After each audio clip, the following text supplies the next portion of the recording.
ጤና ይስጥልን ተመልካቾች ከቻናል 1 ቴሌቪዥን የሰዓቱ ዜናዎች ደርሰዋል።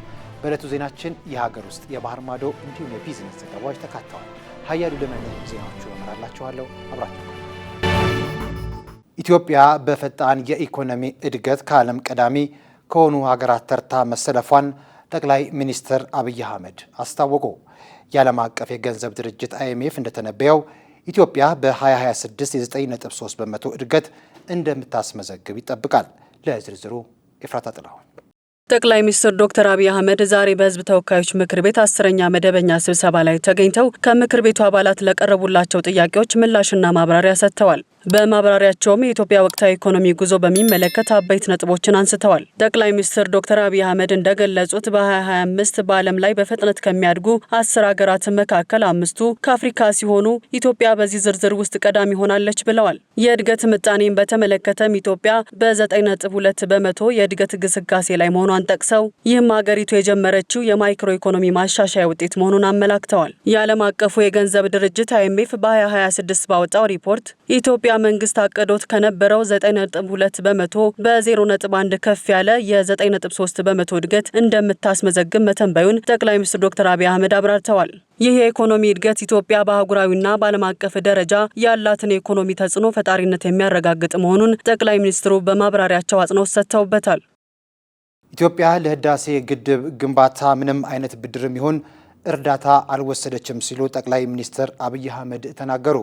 ዛሬ በተካሄደው የህዝብ ተወካዮች ምክር ቤት 5ኛ ዓመት የሥራ ዘመን 10ኛ መደበኛ ስብሰባ ላይ ጠቅላይ ሚኒስትር አብይ አህመድ ከህዳሴ ግድብ ግንባታ ጋር በተገናኘ ማብራሪያ ሰጥተዋል። ግድቡ በኢትዮጵያውያን ሙሉ ሀብትና ጥረት የተገነባ የታሪክ አሻራ መሆኑን አጽንኦት ሰጥተዋል። አክለውም ለህዳሴው ግድብ ግንባታ ከማንኛውም ሀገር ብድርና እርዳታ አልወሰድንም ያሉ ጠቅላይ ሚኒስትሩ ይህም ፕሮጀክቱ በራስ አቅም የቆመ ተምሳሌት መሆኑን የሚያሳይ እንደሆነ ገልጸዋል። በጀግኖች ኢትዮጵያውያን ቁርጠኛ አቋም በሀገር ውስጥም ከሀገር ውጭም ያሉ ቆርጠው ስለሰሩ የተጠናቀቀ ፕሮጀክትም ነውም ብለዋል። በሚቀጥሉት 3 ወራት ሁሉም የመንግስት አገልግሎቶች ወደ መሶብ የአንድ ማዕከል አገልግሎት እንደሚገቡ የጠቅላይ ሚኒስትር ጽሕፈት ቤት አስታወቀ። ለዝርዝሩ አማሩ ገብሩ። የጠቅላይ ሚኒስትር ጽሕፈት ቤት ኃላፊና የካቢኔ ጉዳዮች ሚኒስትር ዓለምፀሐይ ጳውሎስ እንደገለጹት ለዜጎች የተቀላጠፈና ከብልሹ አሰራር የጸዳ አገልግሎት ለመስጠት መሶብ የአንድ ማዕከል አገልግሎት ሚናው የጎላ ነው። ይህንንም እውን ለማድረግ በፌዴራል ተቋማት የሚሰጡ ዘርፈ ብዙ አገልግሎቶችን ወደ መሶብ የአንድ ማዕከል አገልግሎት የማስገባት ስራ እየተሰራ መሆኑን ተናግረዋል። አሁንም አገልግሎቶችን ወደ መሶብ የአንድ ማዕከል አገልግሎት ስርዓት ከማስገባት አንጻር ውስንነቶች መኖራቸውን ገልጸው ይህንንም ለመቅረፍ በሚቀጥሉት 3 ወራት ሁሉም የመንግስት አገልግሎቶች ወደ መሶብ የአንድ ማዕከል አገልግሎት እንዲካተቱ ይደረጋል ብለዋል። በመሶብ የአንድ ማዕከል አገልግሎት በኦንላይን መሰጠት የሚገባቸው አገልግሎቶች እንዲሁም በአካል መሰጠት ያለባቸው አገልግሎቶች በማዕከሉ መሰጠት የሚቻልበትን አቅም መፍጠር አለብን ብለዋል። እቅዱም እውን እንዲሆን የሚመለከታቸው ተቋማት ለጉዳዩ ትኩረት በመስጠት ሚናቸውን ሊያጠናክሩ እንደሚገባ ተመላክቷል። ዘገባው የኢዜአ ነው። ቴሌብርን ጨምሮ የባንኮች የዲጂታል የገንዘብ ዝውውር የአገልግሎት ክፍያ መጨመር ቅሬታ እየፈጠረ መሆኑ ተነገረ። ይህን ተከትሎ ማዕከላዊ ባንኩ ችግሩን በጥናት እንዲለይ ተጠይቋል። ለዝርዝሩ ጸጋነሽ ተሰማ።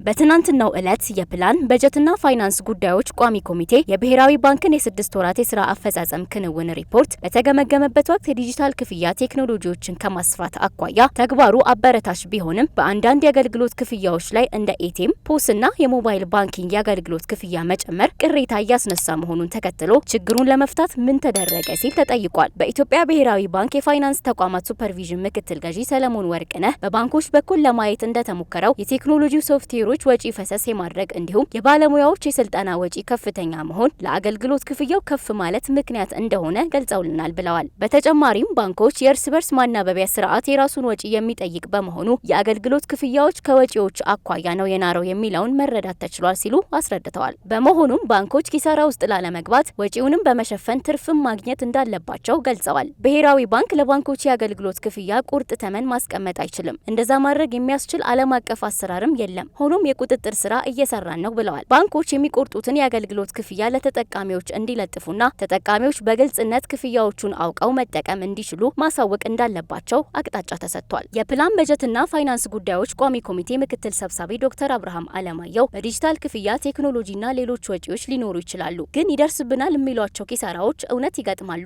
ምን አይነት ኪሳራ ሊደርስ ይችላል የሚለውን ብሔራዊ ባንክ ቢያጠናው ሲሉ ተናግረዋል። በሞባይል ባንኪንግ ቴሌብርን ጨምሮ ከንግድ ባንክ ወደ ንግድ ባንክ እንዲሁም ወደ ሌሎች ባንኮች የሚደረግ የአገልግሎት ክፍያ መጨመሩን ማጥናትና ጠለቅ ብሎ ማየት ያስፈልጋል ብለዋል። የኢትዮጵያ መንግስት የዓለም አቀፍ ለጋሽ ድርጅቶች የፖሊሲ ለውጥና የገንዘብ ድጋፍ መቆራረጥ የሚያስከትለውን ጫና ለመቋቋም ለቤተሰብ እቅድና ለስነ ተዋልዶ ጤና ግብዓቶች ግዢ የሚውል 14 ሚሊዮን ዶላር በጀት መመደቡን የጤና ሚኒስቴር አስታወቀ። ለዝርዝሩ መሀሊት ደመላሽ። ይህ የተገለጸው ከሰሞኑ ኤምኤስአይ ኢትዮጵያ ፕሮዳክቲቭ ቾይስስ በካናዳ መንግስት የገንዘብ ድጋፍ ሲተገበር የቆየውንና የራሳቸውን የወደፊት እድል መወሰን የተሰኘው የስነ ተዋልዶ ጤና ፕሮጀክት ማጠናቀቁን በገለጸበት መድረክ ላይ ነው። በጤና ሚኒስቴር በተዋልዶ ጤና ቤተሰብ እቅድና የአፍላ ወጣቶች ጤና ዴስክ ኃላፊ ዶክተር አለማየሁ ሁንዱማ እንደገለጹት ከዚህ ቀደም የቤተሰብ እቅድ ግብዓቶች አቅርቦት በከፍተኛ ሁኔታ የተባበሩት መንግስታት የስነ ህዝብ ፈነድ ድጋፍ ላይ ብቻ የተመሰረተ እንደነበር አስታውሰው አሁን ግን ኮምፓክት አግሪመንት የተባለ አዲስ የአሰራር ስርዓት መዘርጋቱን ገልጸዋል። በዚህ ስምምነት መሰረት መንግስትና አጋር ድርጅቶች በጋራ የገንዘብ መዋጮ የሚያደርጉ ሲሆን በተለይ በአውሮፓና በአሜሪካ መንግስታት ለውጥ በሚኖርበት ወቅት በስነ ተዋልዶ ጤና ላይ የሚደረጉ ድጋፎች ለመቀነስ የሚዳረጉ በመሆናቸው ይህንን ስጋት በዘላቂነት ለመፍታት ራሱን የቻለ በጀት በመንግስት መመደቡ ተጠቁሟል። እንደ ካፒታል መረጃ ፕሮጀክቱ የአገልግሎት ተደራሽነትን ከማስፋት ባለፈ የስነ ተዋልዶ ጤና ትምህርትን በአካባቢ የልማት እቅዶች ውስጥ በማካተት የሴቶችን ውሳኔ ሰጪነት አቅም በማሳደግ ውስጥ አስተዋጽኦ አበርክቷል። የፋይዳ መታወቂያን በፒዲኤፍ የመያዝ አማራጭ በጊዜያዊነት ተቋረጠ። የብሔራዊ መታወቂያ ፕሮግራም የፋይዳ መታወቂያን በፒዲኤፍ አውርዶ የመያዝ አማራጭ በጊዜያዊነት የተቋረጠበትን ምክንያት ይፋ አድርጓል። ጸጋነች ተሰማ ዝርዝሩን ታቀርበዋለች።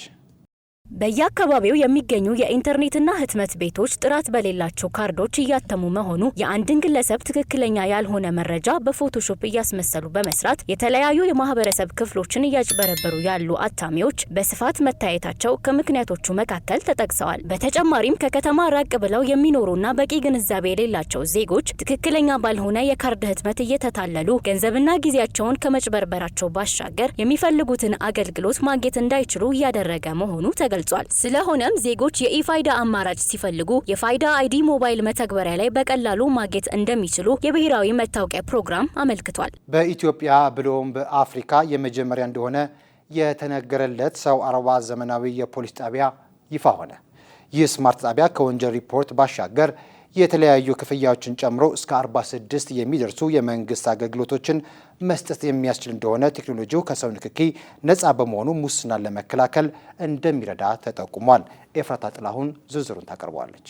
ሰው አልባው ጣቢያ ከኢትዮጵያ ፌዴራል ፖሊስ መተግበሪያ ጋር በመቀናጀት በስማርት ስልኮች ላይ ያለውን አገልግሎት እዛው በሚገኙ ማሽኖች ማግኘት ይቻላል ነው የተባለው። ዘመናዊ ጣቢያ ከዚህ ቀደም ከነበረው አሰራር በተለየ መልኩ ተገልጋዮች በአካል ፖሊስን ሳያገኙ በዲጂታል መንገድ በዋናው ማዕከል ከሚገኙ የፖሊስ ኦፊሰሮች ጋር በቪዲዮና በድምጽ በመገናኘት ጉዳያቸውን የሚያስፈጽሙበት ነው። ምንም እንኳን ወንጀልን ለመከላከል የሰው ኃይል አስፈላጊ ቢሆንም ይህ ቴክኖሎጂ አንድ ግለሰብ ወንጀል ሲፈጸምበት በፍጥነት ሪፖርት በማድረግና በጂፒኤስ እንዲሁም በካሜራ የታገዘ መረጃ ለፓትሮል ፖሊስ በማስተላለፍ ወንጀለኞችን በፍጥነት ለመያዝ ከፍተኛ አስተዋጽኦ እንዳለው ተገልጿል። አገልግሎቱ ለሁሉም ተደራሽ እንዲሆን በማሰብ በአማርኛ፣ በኦሮምኛ፣ በትግርኛ፣ በሶማሌኛና እንግሊዝኛና በሌሎች ቋንቋዎች ይሰጣል ነው የተባለው። ይህ ስማርት ጣቢያ ከወንጀል ሪፖርት ባሻገር የተለያዩ ክፍያዎችን ጨምሮ እስከ 46 የሚደርሱ የመንግስት አገልግሎቶችን መስጠት የሚችል ሲሆን ቴክኖሎጂው የሰው ንክኪን በመቀነስ ሙስናን ለመከላከልና መልካም አስተዳደርን ለማጠናከር አማራጭ መሆኑ ተጠቁሟል። በቦሌ ድልድይ አካባቢ የሙከራ ፕሮጀክት ሆኖ የተጀመረው ይህ አገልግሎት ውጤታማነቱ ታይቶ በተለይም እንደ መርካቶና መገናኛ ባሉ ወንጀልና የህዝብ እንቅስቃሴ በሚበዛባቸው አካባቢዎች በስፋት እንደሚተገበር እንዲሁም ይህ ቴክኖሎጂ የከተማዋን ደህንነት ለማስጠበቅ አስተዋጽኦ እንዳለው የኢትዮጵያ ፌዴራል ፖሊስ የቴክኖሎጂ ስምሪት መረጃ ያመላክታል። ከውጭ ወደ ያዝናቸው ዜናዎች አለፍን። ቻይና በኤሌክትሪክ ተሽከርካሪዎች ላይ ሙሉ በሙሉ የተደበቁ ወይም በኤሌክትሮኒክ የሚሰሩ የመኪና በር እጀታዎችን በደህንነት ስጋት ምክንያት የሚከለክል አዲስ ደንብ አወጣች። አዲሱ ሕግ በአደጋ ወይም ኤሌክትሪክ ኃይል በሚቋረጥበት ጊዜ የሚሰሩ በእጅ የሚከፈቱ የበር መክፈቻዎች አማራጮች እንዲኖሩ የሚያስገድድ ነው። ለዝርዝሩ ሄሎ ዳዊት ንጉሴ። ይህ ህግ ቻይናን ተወዳጅነት ያተረፉ የተደበቁ የበር እጀታ ያላቸው የመኪና ዲዛይኖችን መጠቀም ለማቆም ህግ ያጸደቀች የመጀመሪያዋ ሀገር እንድትሆን አድርጓታል። ህጉ የወጣው በቻይና የተከሰተውን የኤሌክትሪክ መኪኖች 2 ገዳይ አደጋዎችን ጨምሮ የኤሌክትሪክ መቆራረጥ በሮቹ እንዳይከፈቱ እንዳደረገ በመነገሩ ነው። በዚህም በዓለም ዙሪያ የኤሌክትሪክ ተሽከርካሪዎች በደህንነት ጠባቂዎች ምርመራ እየተደረገባቸው ይገኛል። በአዲሱ ደንብ መሰረት መኪኖች በበሮቻቸው ውስጥም ሆነ በውጭ በኩል በእጅ መያዝና መለቀቅ የሚችሉ ሆነው እንዲሰሩ የሚያስገድድ ሲሆን የሀገሪቱ ኢንዱስትሪና የኢንፎርሜሽን ቴክኖሎጂ ሚኒስቴር ደንብ እንደሚያመላክተው የእያንዳንዱ ተሳፋሪ በር ውጫዊ ክፍል እጀታ ከ6 ሴንቲሜትር በ2 ሴንቲሜትር የሆነ የእጅ መሳቢያ ክፍተት በመኪኖቹ በር ላይ እንዲኖር ይደነግጋል። ህጉ ከፈረንጆቹ 2027 አዲስ ዓመት ጀምሮ ተግባራዊ እንደሚሆን ይጠበቃል። ዘገባው የቢቢሲ ነው። በከፍተኛ ሁኔታ እየጨመረ ስለሚገኘው የጭንቀት ሆርሞን ኮርቲሶል በተመለከተ በጤና ተጽዕኖ ፈጣሪዎች የተስፋፋውን የማህበራዊ ሚዲያ ማስጠንቀቂያዎች የሕክምና ባለሙያዎች ተቃውመውታል። አብዛኞቹ ሰዎች ኮርቲሶል በልዩ ማሟያዎች ወይም በዕለት ተዕለት እንቅስቃሴዎች መቆጣጠር እንደማያስፈልጋቸው አጽንኦት እየሰጡ ይገኛሉ። ሊዲያ ዝናቡ ዝርዝሩን ታቀርበዋለች። የቅርብ ጊዜ የማህበራዊ ሚዲያ እንቅስቃሴዎች በሌሊት መራመድና የክብደት መጨመርን የመሳሰሉ ምልክቶች በኮርቲሶል ወይም የሰውነት የጭንቀት ሆርሞን አማካኝነት የመጡ መሆናቸውን እየገለጹ ይገኛሉ። በአንጻሩ የዘርፉ የሕክምና ባለሙያዎች ኮርቲሶል የተሰኘው የጭንቀት ሆርሞን በህይወት ለመቆየት አስፈላጊ መሆኑን እንዲሁም ጭንቀትን ተከትሎ በተፈጥሮ በየዕለቱ ከፍና ዝቅ እንደሚልና ከዚህ ጋር ተያይዞ የሚመጣ ስር የሰደደ የጤና እክል ወይም ስጋት እምብዛም መሆኑን ገልጸዋል። በመሆኑም ሰዎች የኮርቲሶል መቆጣጠሪያ መድኃኒቶች በሚል በራሳቸው እንዳይወስዱ ይህም ወደ ሌላ የጤና ስጋት ሊወስዳቸው እንደሚችል አሳስበዋል። ይልቁንም ሰዎች እንደዚህ አይነት ተደጋጋሚ የሆነ ምልክቶች የሚታዩባቸው ከሆነ በጉዳዩ ላይ የህክምና ባለሙያዎችን ማማከር እንደሚገባ ባለሙያዎቹ ይመክራሉ። በሌላ በኩል ለብዙዎች አጠቃላይ የሆነ ውጤታማ የጭንቀት መቆጣጠሪያ መንገዶች እንዳሉ የተገለጸ ሲሆን እነዚህም በቂ እንቅልፍ፣ የተመጣጠነ ምግብ፣ የአካል ብቃት እንቅስቃሴና የባለሙያ እገዛ ተመራጭ መሆናቸው ተመላክቷል። ዘገባው የአሶሺየትድ ፕሬስ ነው። በአማዞን ደን ውስጥ የሚገኘውና ኤሌክትሮፎረስ ቮልታይ የሚል ሳይንሳዊ ስያሜ የተሰጠው የኤሌክትሪክ አሳ የሰው ልጅ ለቤቶች የሚጠቀመውን የኤሌክትሪክ ኃይል እጥፍ የሚሆን ንዝረት በማመንጨት ተመራማሪዎችን ትኩረት ስቧል። ይህ አሳ እስከ 860 ቮልት የኤሌክትሪክ ንዝረት የማመንጨት አቅም ያለው ሲሆን ይህ ኃይል ሰውን ጭምር የማደንዘዝ አቅም አለው። አሳው የኤሌክትሪክ ሞገዱን በመጠቀም አዳኞቹን የነርቭ ስርዓት በርቀት መቆጣጠር ይችላል። ይህ ደግሞ አዳኞቹ በድንጋጤ ከገቡበት ስውር ቦታ ተገፍተው እንዲወጡ ያደርጋቸዋል።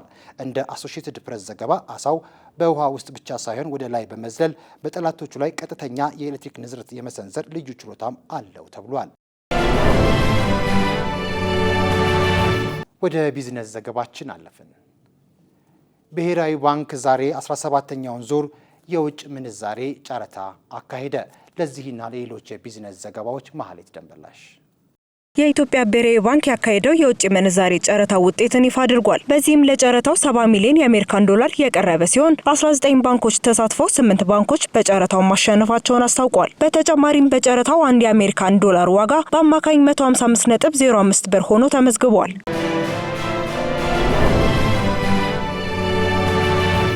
መንግስት የኑሮ ውድነትን ለመቀነስ በወሰዳቸው እርምጃዎች የዋጋ ንረትን ወደ ነጠላ አሃዝ በማውረድ ትልቅ ስኬት መመዝገቡን ጠቅላይ ሚኒስትር አብይ አህመድ ገለጹ። ጠቅላይ ሚኒስትር አብይ አህመድ በፌዴራል መንግስት የ2018 በጀት ዓመት የ6 ወራት የስራ አፈጻጸም ሪፖርት ላይ ከምክር ቤት አባላት ለቀረቡላቸው ጥያቄዎች ምላሽና ማብራሪያ በሰጡበት ወቅት መንግስት የኑሮ ውድነትን ለመቀነስ በርካታ እርምጃዎች እየወሰደ መሆኑን አንስተዋል። የዋጋ ግሽበትን የሚያባብሰው የመጀመሪያው ጉዳይ የአቅርቦትና ፍላጎት አለመጣጣም መሆኑን በማንሳት ይህንን ለመፍታት ምርታማነትን በከፍተኛ ሁኔታ እያሳደግን ነው ብለዋል። ሁለተኛው ምክንያት የገቢ ማነስ እንደሆነ ጠቅሰው ለዚህም የዜጎችን ገቢ በማሳደግ ረገድ የደሞዝ ጭማሪ በተከታታይ መደረጉን አንስተዋል። ይህም በዝቅተኛ የገቢ ደረጃ ላይ የሚገኙ ወገኖችን ለመደገፍ ታስቦ የተደረገ መሆኑን ገልጸው መንግስት የዜጎችን ወጪ ለመቀነስ በቢሊዮን የሚቆጠር ገንዘብ ለድጎማ እየመደበ መሆኑንም ጠቅሰዋል። በከተሞችም ግዙፍ የገበያ ማዕከላትን ለመገንባት ጥረት እየተደረገ መሆኑን አንስተዋል። የቴክኖሎጂ አጠቃቀምን በማስፋፋት የግብይት ሰንሰለቱን በማሳጠር ሸማቹ በቅናሽ ዋጋ ምርቶችን እንዲያገኝ እየተሰራ እንደሚገኝም ጠቁመዋል። የግብይት ስብራቱን ለማስተካከል መንግስት እርምጃ መውሰዱን ጠቅሰው ባለፉት 6 ወራት ውስጥ በዘመን ገበያ ከ18000 በላይ ምርቶች በኦንላይን ግብይት ስርዓት ውስጥ እንዲካተቱ መደረጉን አንስተዋል። በዚህም የዋጋ ንረት ወደ 9.7 በመቶ ነጠላ ህዝብ በማውረድ ከፍተኛ ስኬት መመዝገቡን ጠቅሰው አሁንም ብዙ መሰራት ይጠበቃል ብለዋል። በዘላቂነት የዜጎችን ኑሮ ለማሻሻል ምግብ የማምረት አቅምን ፍጥነትን መጨመር፣ መኖሪያ ቤት አቅርቦትን ማሳደግና የኪራይ ዋጋን ማረጋጋት፣ ትራንስፖርት አገልግሎትን ማሻሻልና ሌሎችም ጉዳዮች ላይ በትኩረት እንሰራለን ብለዋል። የኢትዮጵያ ብሔራዊ ባንክ ተቋማዊ ነጻነቱን ለማረጋገጥና የፋይናንስ ዘርፉን መረጋጋት ለማጠናከር የሚያስችል አዲስ የካፒታል መልሶ ማጠናከሪያ እቅድ እያዘጋጀ መሆኑ ተገለጸ። ዓለም አቀፉ የገንዘብ ተቋም እንደገለጸው ይህ እርምጃ የባንክ ጥሬ ገንዘብ አስተዳደርን ለማዘመን፣ የገንዘብ ፖሊሲ ውጤታማነትን ለማሳደግና በኢኮኖሚ ውስጥ የገበያ መተማመንን ለመገንባት ትልቅ ፋይዳ እንዳለው አስታውቋል። ባንኩ ይህንን የሪፎርም ስራ የጀመረው ከአይኤምኤፍ ቴክኒካዊ ድጋፍ ጋር እንደ አውሮፓውያን አቆጣጠር በሚያዝያ ወር 2025 የተካሄደውን የካፒታል ምዘና ተከትሎ ሲሆን ዝርዝር እቅዱም እንደ ጎርጎሳውያኑ አቆጣጠር እስከ ሰኔ ወር 2026 ድረስ ከገንዘብ ሚኒስቴር ጋር ስምምነት ላይ ይደርሳል ተብሎ ይጠበቃል። የስትራቴጂካዊ እቅድ በዋነኝነት ትኩረት የሚያደርገው ባንኩ ዘላቃዊ የሆነ የፍትሃዊ ድርሻ እንዲኖረው በማድረግ ጤናማ የፋይናንስ መዋቅር መዘርጋት ላይ ነው። የአዲስ አበባ ንግድና ዘርፍ ማህበራት ምክር ቤት ወይም አዲስ ቻምበር የስራ አመራር ቦርድ አቶ ዘካሪያስ አሰፋን የምክር ቤቱ አዲስ ዋና ጸሐፊ አድርጎ መሾሙን አስታወቀ።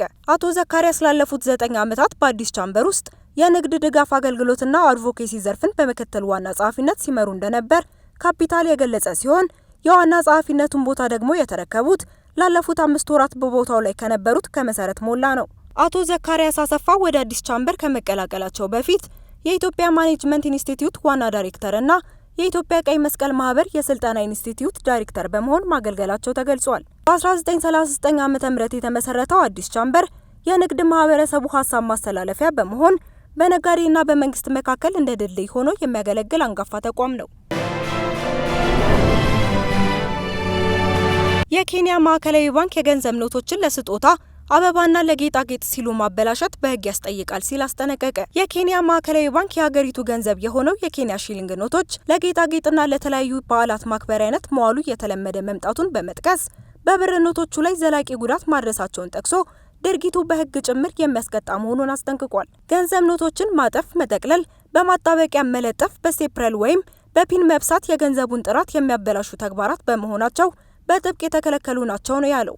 እንዲህ ያሉ የተበላሹ ኖቶች በኤቲኤም ማሽኖችና በገንዘብ መቁጠሪያ መሳሪያዎች ውስጥ ማለፍ ስለማይችሉ ለስራው መስተጓጎል ምክንያት እንደሚሆኑና ገንዘቡን ያለ ጊዜው ከጥቅም ውጪ በማድረግ በአዲስ ለመተካት በሚደረገው ሂደት ላይ በህዝብና በባንኩ ላይ አላስፈላጊ ወጪን እንደሚጭኑ መግለጫው ጠቁሟል። ባንኩ ገንዘብን በስጦታ መልክ መስጠትን ሙሉ ለሙሉ ባይቃወምም ሂደቱ ግን የገንዘቡን ጥራት በማይነካና በነጻነት በገበያ ውስጥ መዘዋወር በሚችልበት ሁኔታ መከናወን እንዳለበት አሳስቧል።